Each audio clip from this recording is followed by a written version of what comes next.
on your radio station. It's Real Talk Radio with Dan Lane.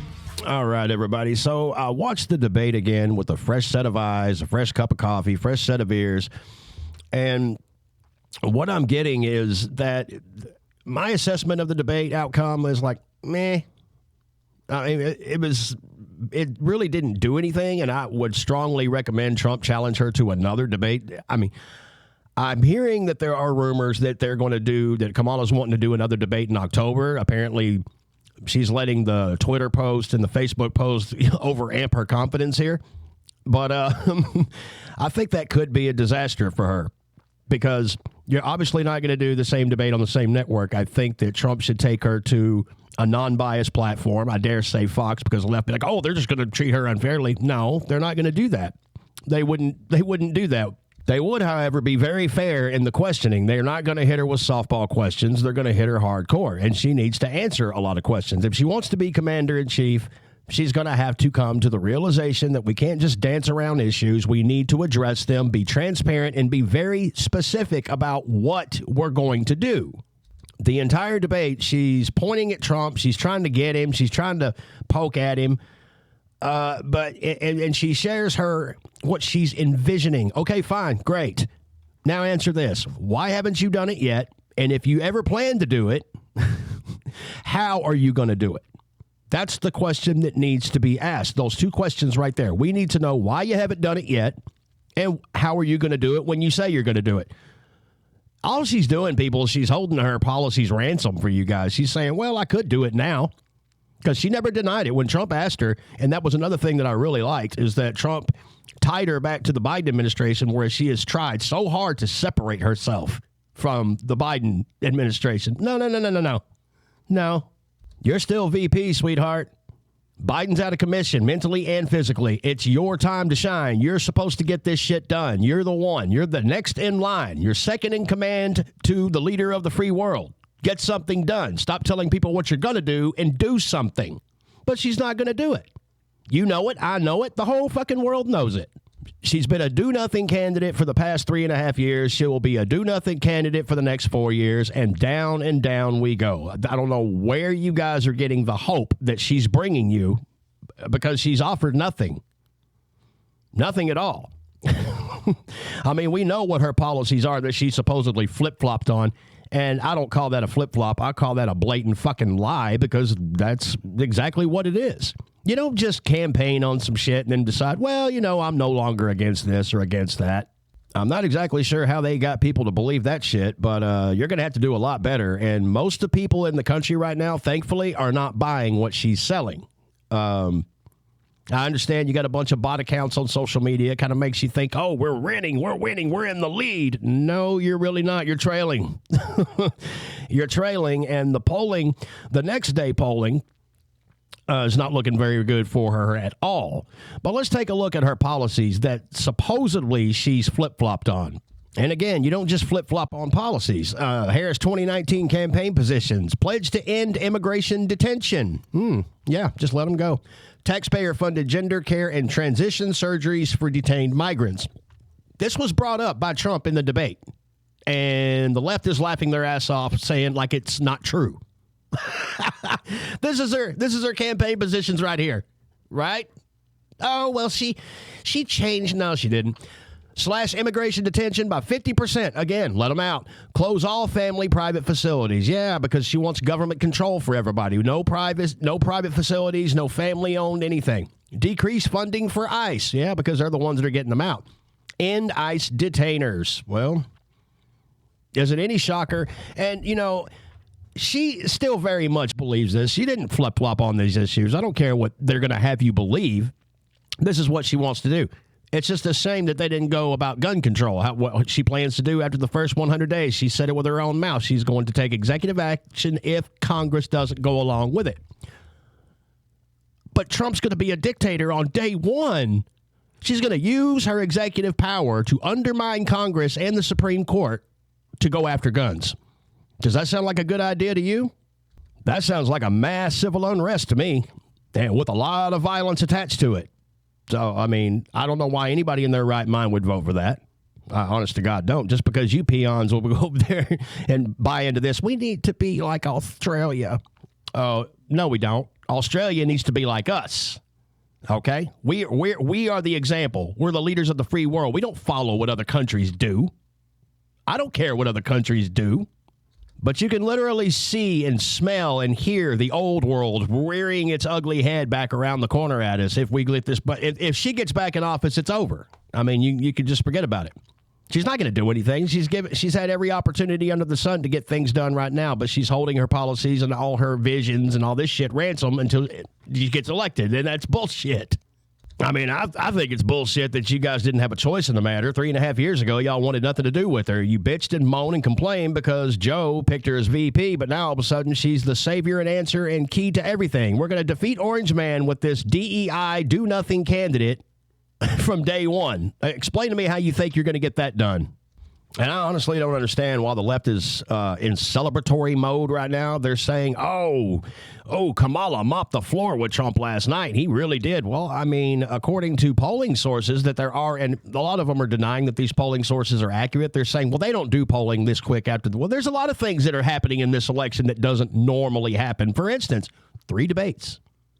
We're supposed to get 3 debates.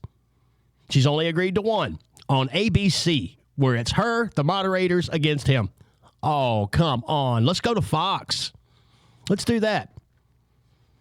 But the left is like, well, it's too early for them to be talking about polling. Well, Insider Paper got Trump up 78%, Kamala Harris 13%, 9% are undecided. They're going to remain that way. They're not going to flip-flop either way because this debate actually didn't give anybody, really, in all fairness, a reason to jump on either side. Oh, Lord. C-SPAN.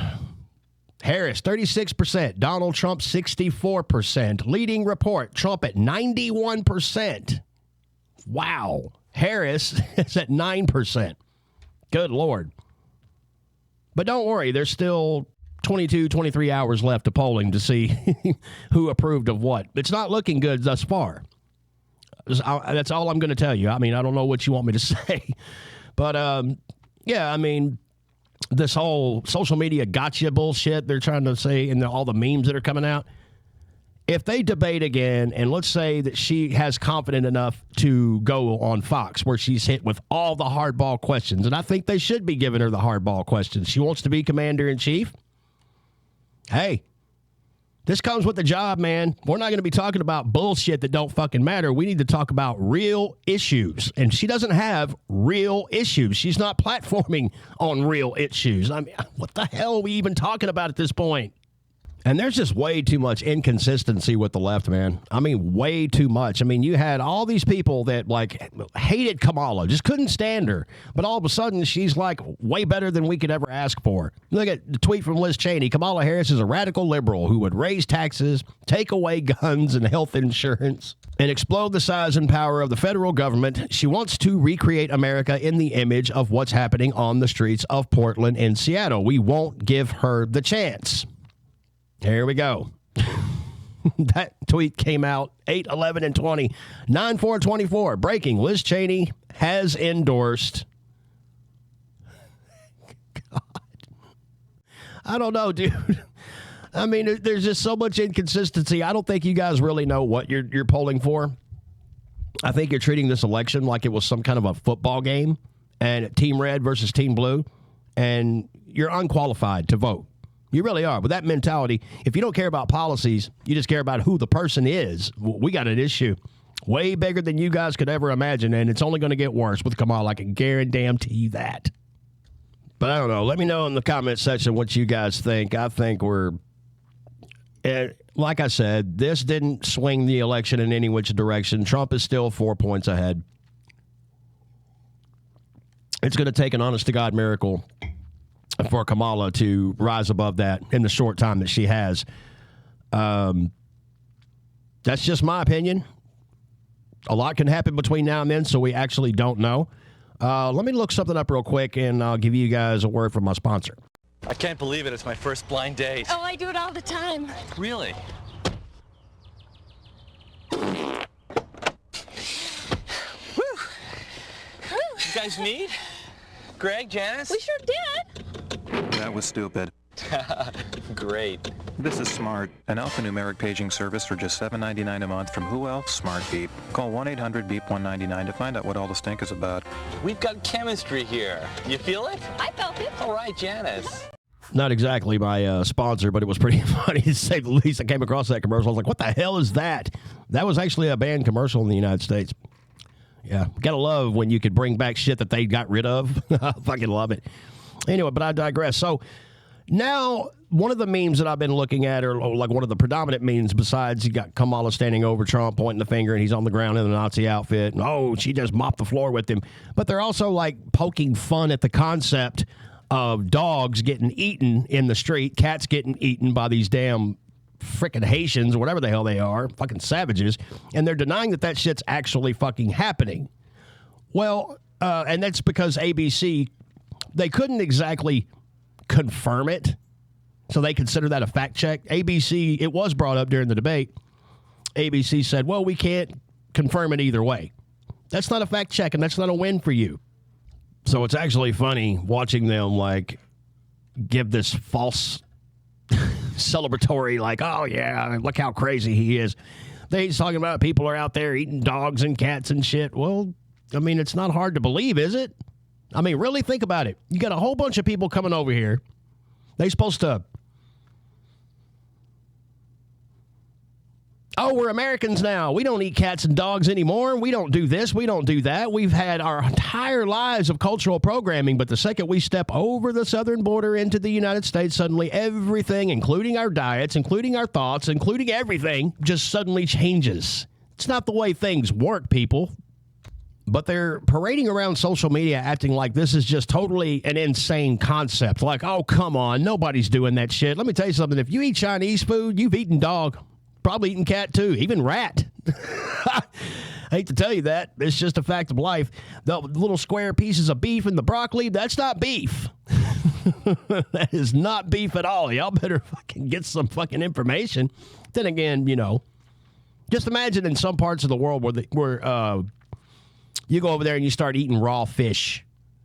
Can you imagine the way they'd look at you like, what in the hell are you doing? It's pretty much the same way with me with sushi. You know, people want to eat sushi. You want to go eat some sushi? No, I really don't, but thanks anyway.